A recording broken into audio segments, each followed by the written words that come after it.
गज़ा पट्टी में इसराइल और फ़लस्तीन के बीच जो संघर्ष चल रहा है उसका खामियाजा दोनों ही पक्षों को भुगतना पड़ रहा है। इस संघर्ष में दोनों ही तरफ के लोगों की जानें गई हैं, नुकसान हुआ है और लोग तकलीफ़ में हैं। हालांकि सच ये भी है कि ये संघर्ष एक गैर बराबरी वाला मुकाबला है।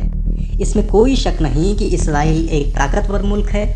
उसके पास एयरफोर्स है, एयर डिफेंस सिस्टम है, सशस्त्र ड्रोन्स हैं और खुफिया जानकारी जुटाने का एक सिस्टम है जिससे वो जब चाहे गज़ा पट्टी में अपने टारगेट को निशाना बना सकता है।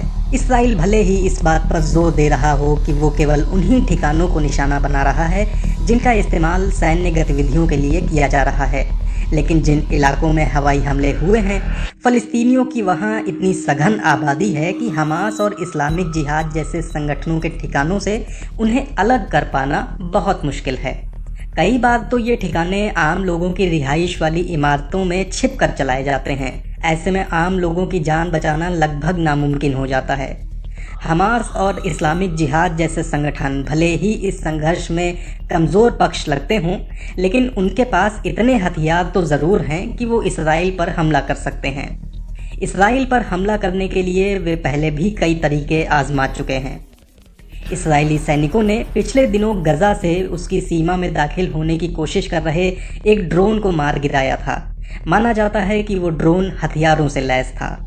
इस्राएली सेना के एक प्रवक्ता ने बताया कि एक एलीट हमास यूनिट ने गज़ा पट्टी के दक्षिणी इलाके से एक सुरंग के जरिए इसराइल में घुसपैठ करने की कोशिश की थी।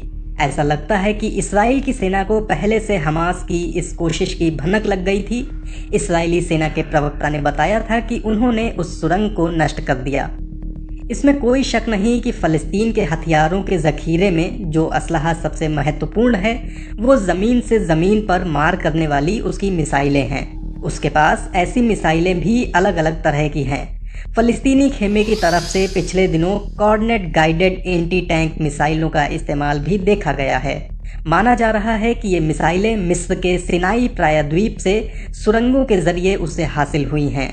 लेकिन हमास और इस्लामिक जिहाद के पास हथियारों का जो ज़ख़ीरा है उसके एक बड़े हिस्से का निर्माण गज़ा पट्टी के इलाके में ही हो रहा है।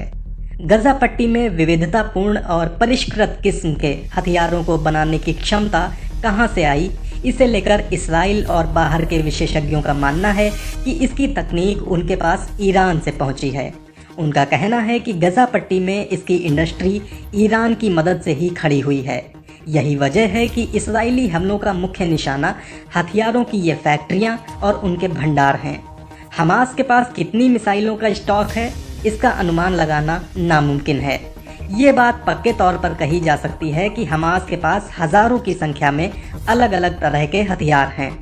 हालांकि इसराइल की सेना के पास इसे लेकर ज़रूर अनुमान होंगे, लेकिन उन्होंने इसे सार्वजनिक तौर पर कभी साझा नहीं किया है।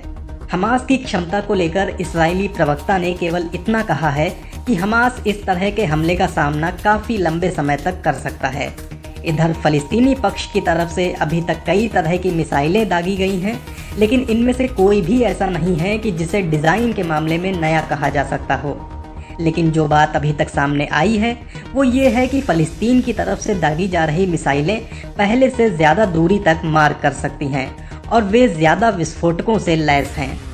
हमास की इन मिसाइलों के नाम को लेकर कन्फ्यूज़न की स्थिति है, लेकिन ऐसा लगता है कि उसके पास कम दूरी तक मार कर सकने वाली कासम मिसाइलों का बड़ा स्टॉक है।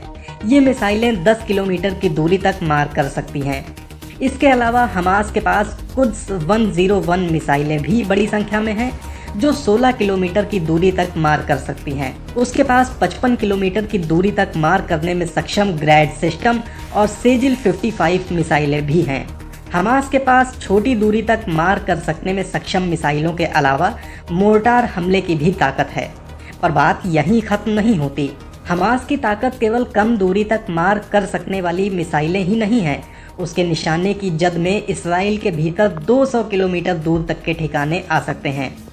इन मिसाइलों में M75 इसकी मारक क्षमता 75 किलोमीटर है, फज़्ल जिसकी मारक क्षमता 100 किलोमीटर है, R160 जिसकी मारक क्षमता 120 किलोमीटर है और कुछ M302 प्रक्षेपास्त्र भी हैं।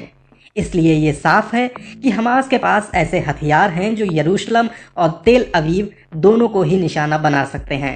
इतना ही नहीं, इसराइल का पूरा तटवर्ती इलाका जहां इसराइली लोगों की बड़ी आबादी रहती है और उसके प्रमुख ठिकाने मौजूद हैं, हमास के हमलों की जद में आ सकते हैं।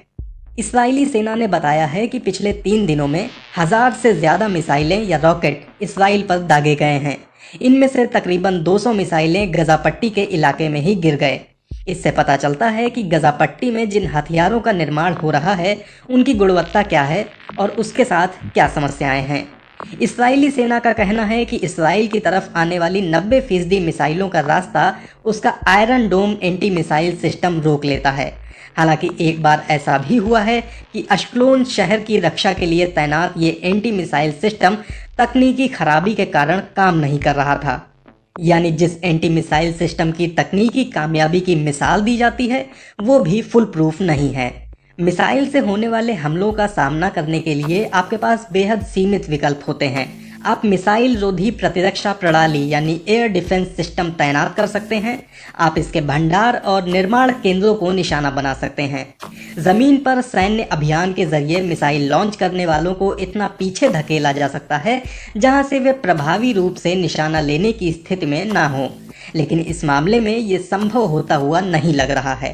फ़लस्तीनियों के साथ दिक्कत ये है कि उनके पास रणनीतिक गहराई की कमी है और बचने के लिए कोई और ठिकाना नहीं है। यहाँ वे जोखिम की स्थिति में हैं। मिसाइल हमलों को रोकने के लिए इसराइल की ओर से ज़मीनी सैनिक कार्रवाई संभव है, लेकिन साल 2014 में जब इसराइल ने आखिरी बार गजा में बड़ी सैन्य कार्रवाई की थी तो जान और माल का बहुत नुकसान हुआ था और इस बार भी इसकी आशंका है। उस सैनिक अभियान में 2251 फ़लस्तीनी लोग मारे गए थे, जिनमें से 1462 आम शहरी थे। इसराइल की तरफ से उसके 67 सैनिक और 6 आम लोग मारे गए थे। इसराइल और फ़लस्तीन के बीच फिलहाल जो संघर्ष चल रहा है उससे दोनों ही पक्षों को कुछ हासिल होता हुआ नहीं दिख रहा है। ज़्यादा से ज़्यादा यही देखा जा रहा है कि अगले राउंड की गोलाबारी से पहले थोड़े समय के लिए ऐसा लगता है कि लड़ाई थम गई है। बहुत से लोगों का ये कहना है कि यरूशलेम के तनाव की वजह से इसराइल और फ़लस्तीन के बीच हिंसा का ताज़ा दौर शुरू हुआ है। इस बात पर फिर से सबका ध्यान गया है कि इसराइल और फ़लस्तीन के बीच जारी विवाद को हमेशा के लिए नज़रअंदाज करके नहीं रखा जा सकता है। लेकिन हाल के दिनों में अरब देशों की सरकारें इसराइल के साथ अमन के समझौते कर रही हैं और फ़लस्तीन का राजनीतिक नेतृत्व तो इतना बटा हुआ है जितना पहले कभी भी नहीं रहा है। ऐसे में इसराइल के मौजूदा नेतृत्व के एजेंडे में ये मुद्दा दूर दूर तक दिखाई नहीं देता। वास्तविक शांति कैसे स्थापित हो, इस दिशा में कोई प्रगति दिखाई नहीं देती है। इसके लिए ज़मीन पर मौजूद संबद्ध पक्षों के बीच आगे बढ़ने की ललक और दूसरे देशों की तरफ से इस दिशा में पहल की ज़रूरत है। लेकिन शांति की राह पर आगे बढ़ने के लिए ये शब्द साकार होते हुए नहीं दिखाई देती है।